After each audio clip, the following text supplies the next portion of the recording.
We selected 10 finalists for tonight, and we're then going to narrow it down and have 3 winners. But we selected those 10 finalists from over 75 entries. We had over 44,000 votes cast.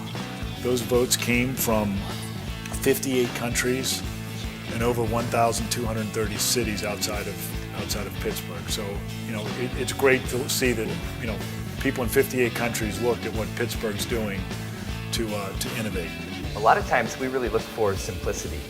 So, you know, it can be a very complicated product that you're making, but usually the best ideas are often the simplest.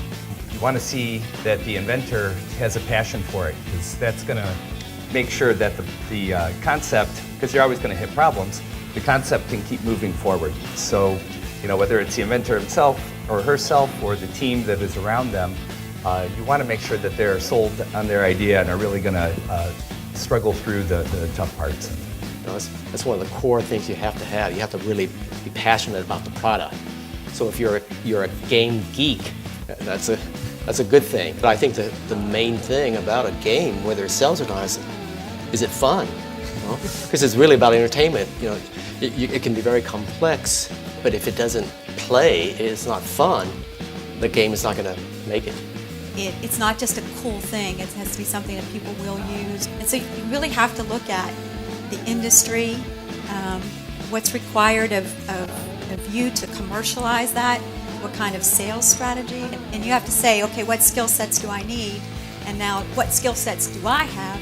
I think another part is picking people who are self-motivated, because that's going to be the, you know, just, you don't have to do as much work then.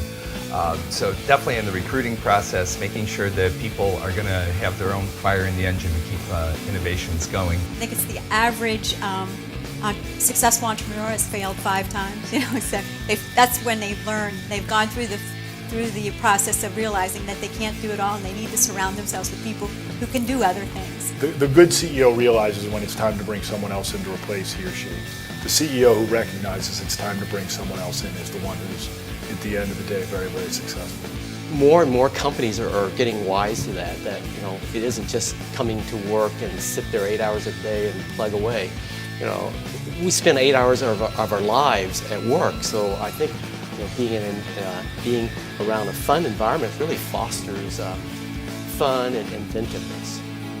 Clearly, a team spirit is very important. So it's not an individual who wins, it's the team who wins. So we do a lot of things that promote teamwork and team building. You know, I worked at MGM Studios, where I could look out my window and see the Tower of Terror. People, you know, screaming all the time, all day. You know, it got a little bit annoying, but we really had a sense that we were part of a bigger picture. You know, even though we were sitting in this one area, we were working on animation and film. You know, we were part of a much larger picture.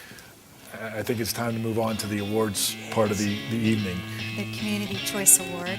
And the Judges Award. It's for $10,000. Is for $20,000. The winner is... The winner goes to...